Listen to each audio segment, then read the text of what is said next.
Hey everyone, welcome back to our channel. If you want to hide all your photos on Facebook from public, you're in the right place. So without any further ado, let's get right into the video.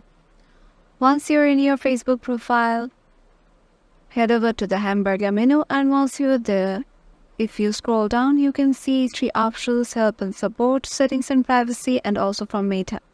So we are gonna need settings and privacy. Tap on it. And under that, there are several options. Tap on settings. Scroll down until you see profile and tagging. Tap on it. And here you can see under viewing and sharing option, who can post on your profile. It is currently set on friends. You can change it to only me, and as you can see, thus you can only see your posts. Only you can post on your profile.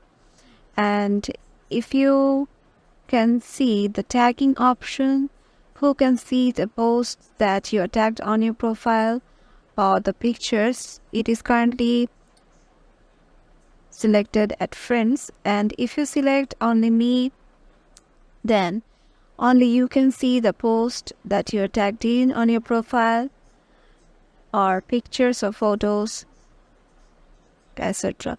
So that's it. This was easy, right? If you have liked this video and it helped you out, make sure to give it a thumbs up and subscribe to our channel, and we will see you in the next video. Till then, bye.